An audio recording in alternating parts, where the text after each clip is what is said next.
Om Swastiastu. Om Swastiastu. Umat Sedharma dimanapun berada, senang sekali rasanya saya Kemauliani dapat hadir kembali dalam program Taksu, Tutur Agama dan Kerukunan melalui Suluh Umat.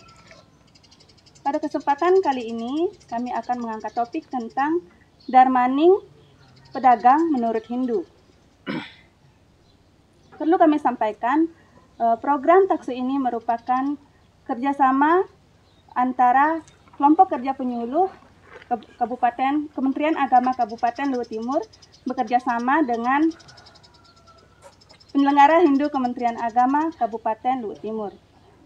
Dan pada hari ini tentunya saya tidak sendiri, saya sudah ditemani oleh dua orang narasumber yang sama-sama berasal dari kelompok kerja penyuluh Kabupaten Luwu Timur.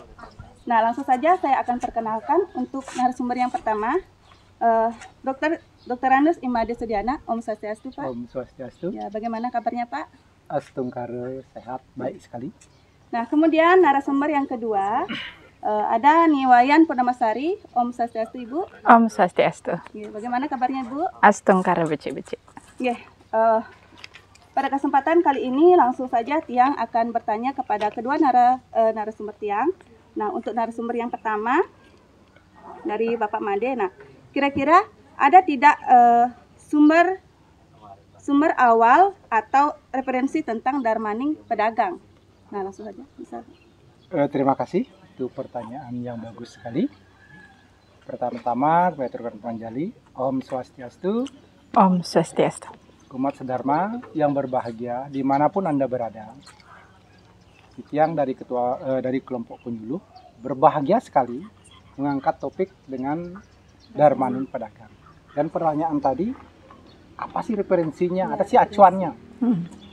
Yang kutip dari Agastya Parwa, itu dimana cara-cara atau bagaimana sih kewajiban maupun haknya kita sebagai pedagang melayani masyarakat atau berbisnis.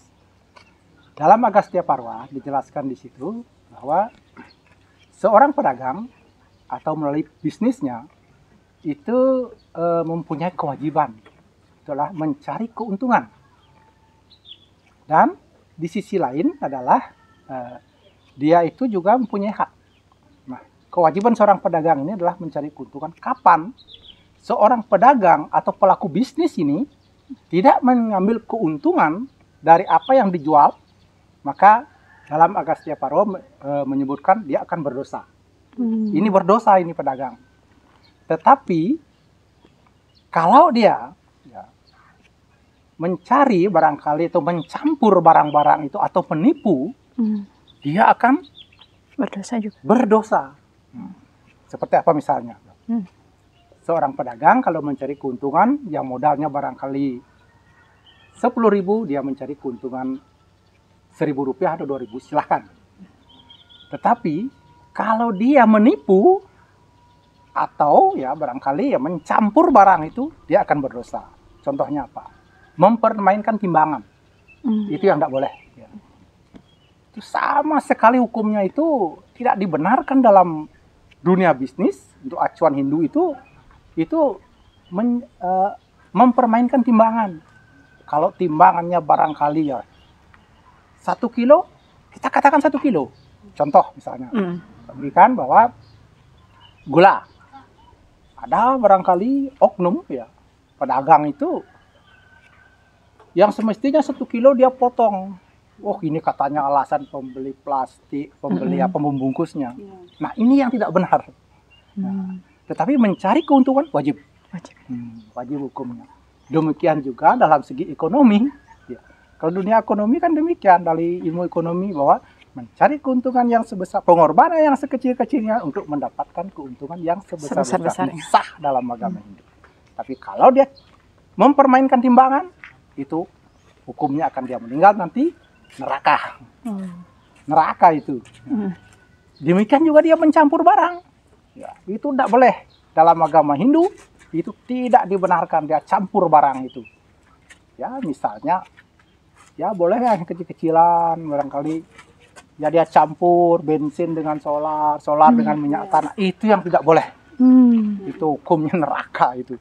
Dan dia kembali nanti ke dunia karena kita yakin dengan hukum karma, hukum reinkarnasi, ya. Dia akan lahir ke dunia menjadi manusia kerdil.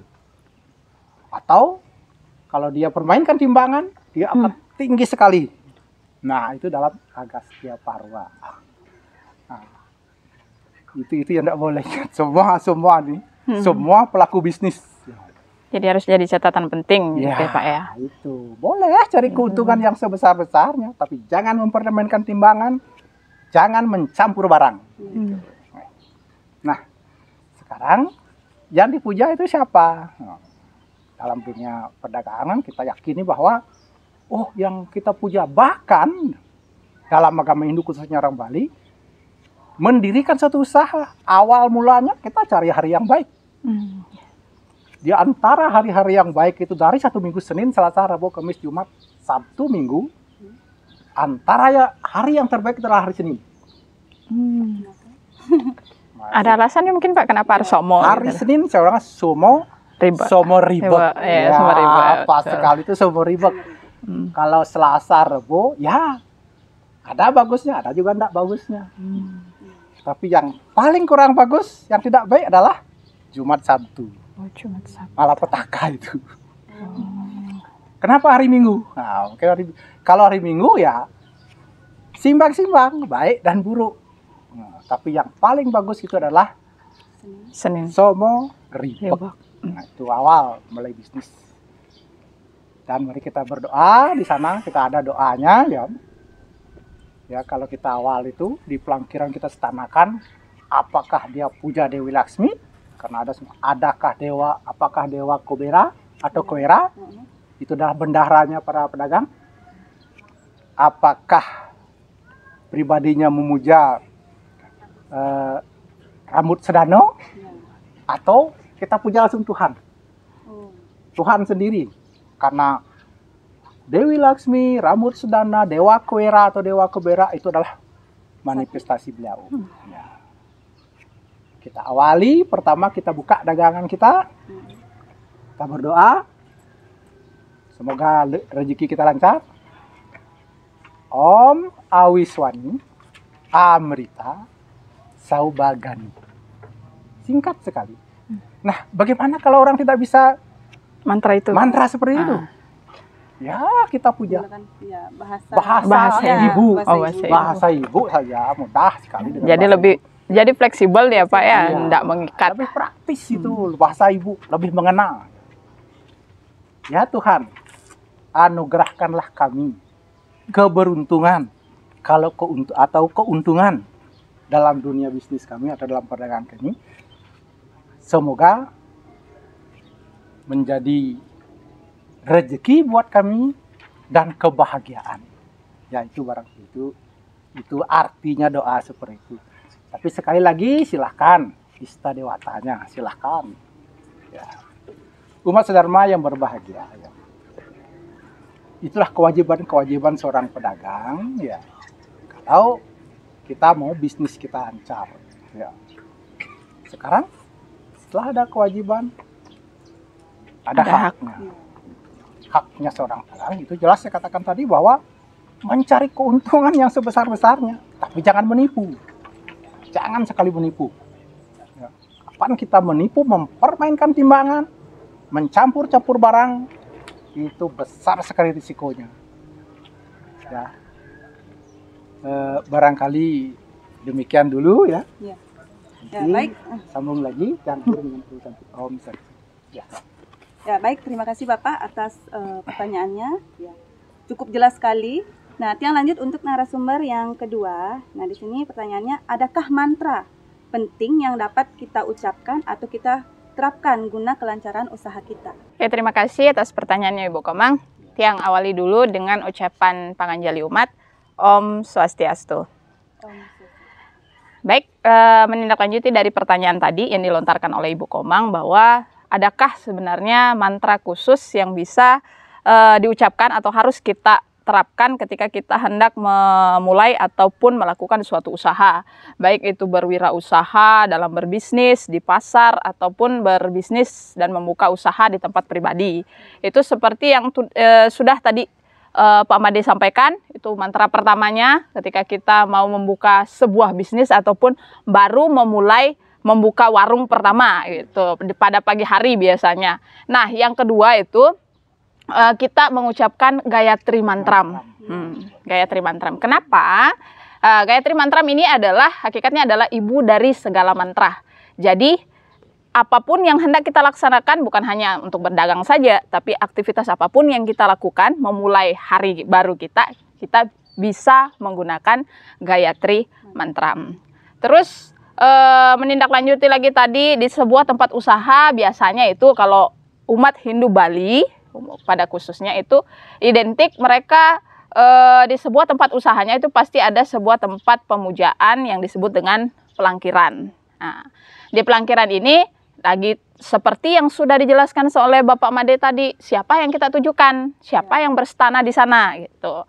Apakah dia Dewi Sri sebagai Dewi Kemakmuran dalam agama Hindu, kemudian rambut sedana atau Sri Sedana, itu yang sering kita sebutkan, yang dalam hal ini yang mana itu betara rambut sedana atau Sri Sedana adalah betara-betari yang berpasangan, laki dan perempuan. Nah, Dewi ataupun betara-betari ini merupakan Dewi perlambang kemakmuran dan pemberi rezeki.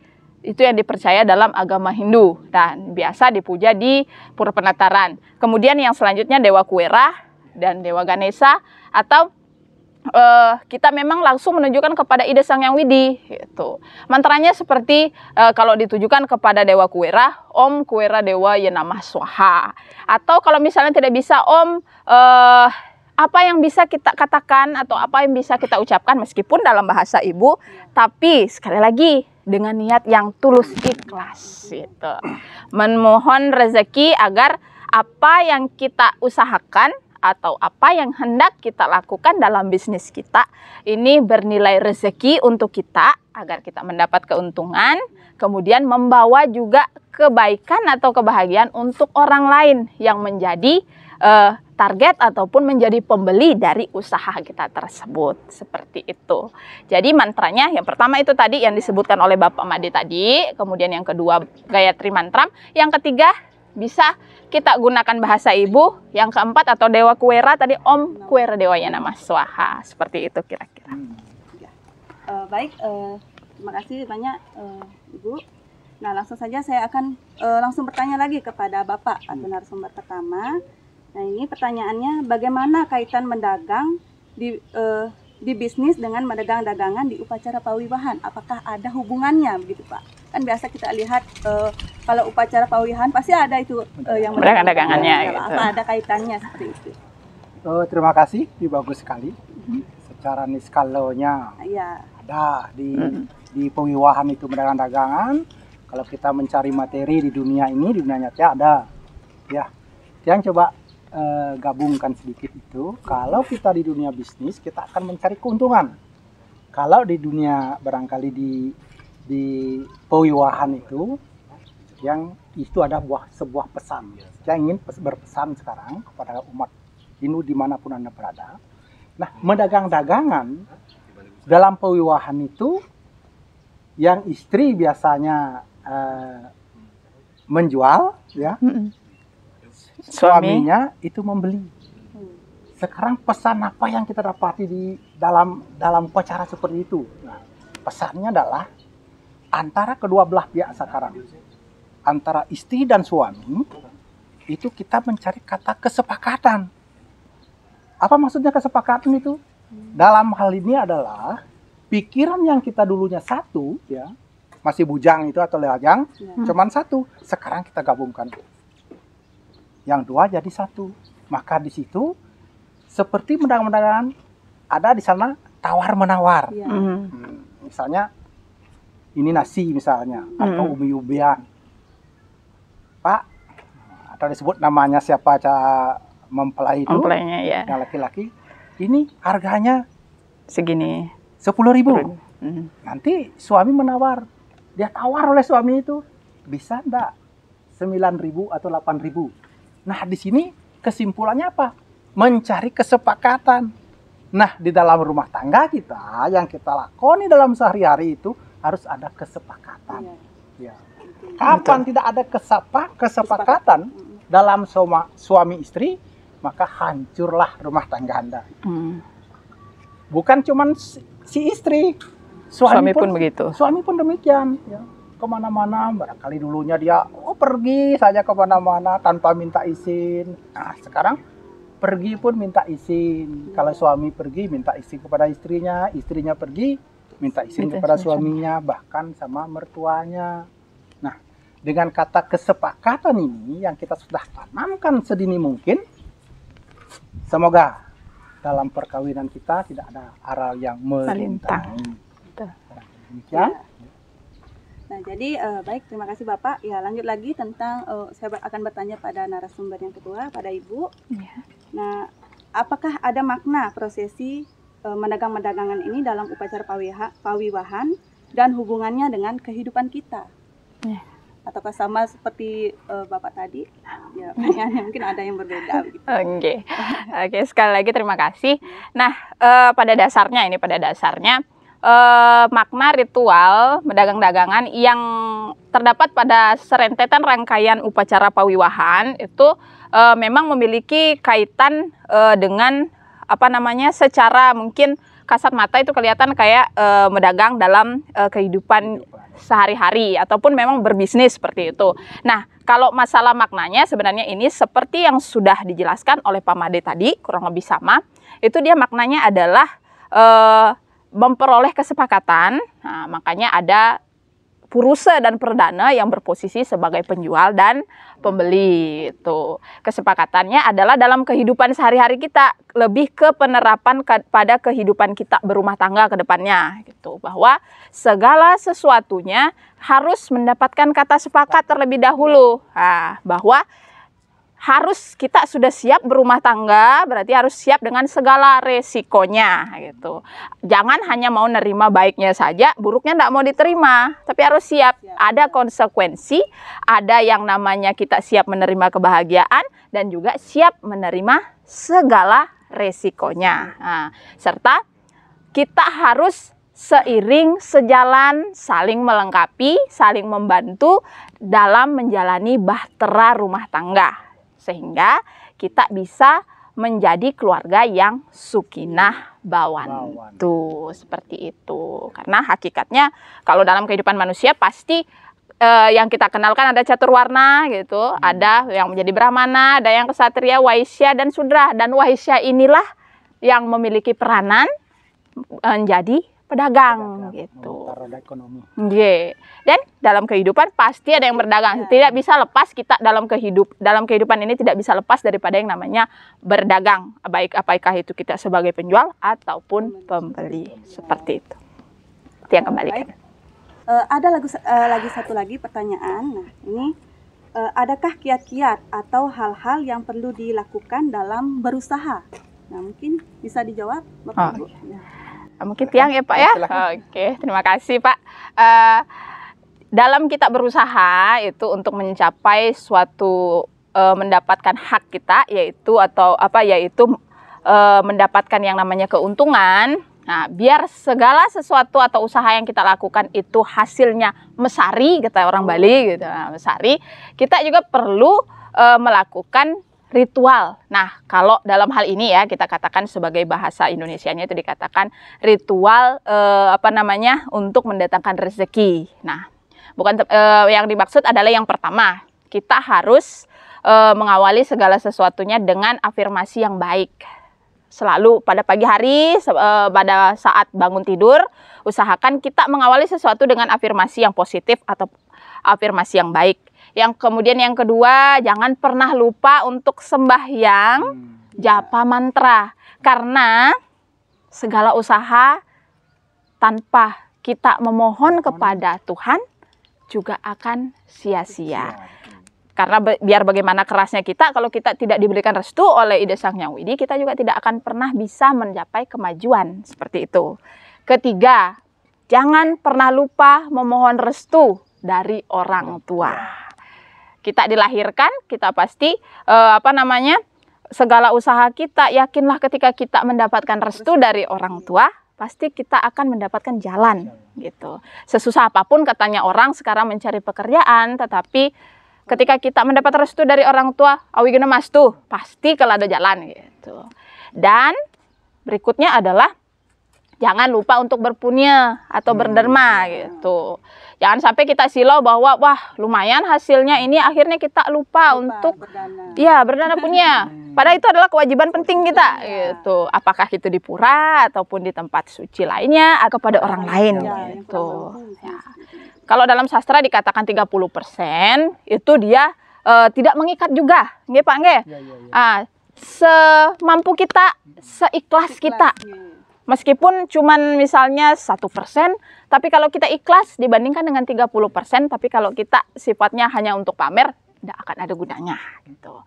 Kemudian jaga sikap, tutur kata kita sebagai penjual misalkan gitu. Datang pembeli sapalah dengan baik dengan ramah gitu. Ya, tidak terkesan kalau orang tidak mau membeli di sana kalau kita cuek. Betul sekali gitu. Karena apapun yang hendak kita usahakan berbisnis itu sebesar apapun bisnis kita, kalau kita angkuh, orang pun akan berpikir untuk datang berbelanja. Akhirnya rezeki pun akan jauh berkurang. Pagi juga bayatnya sese atau merarapan kalau kita orang Bali gitu ya. Agar apa? Setidaknya skala dan niskala tetap berjalan dengan sebagaimana mestinya. Itu dia kurang lebih. Kalaupun bisa bersemedi sebelum membuka usaha atau sembahyang dulu, ataupun yoga sebelum matahari terbit juga lebih baik gitu. Kita bisa mendapatkan relasi dengan berbicara yang sopan terhadap orang lain, akhirnya orang juga senang untuk datang berbelanja, otomatis rezeki pun akan datang gitu.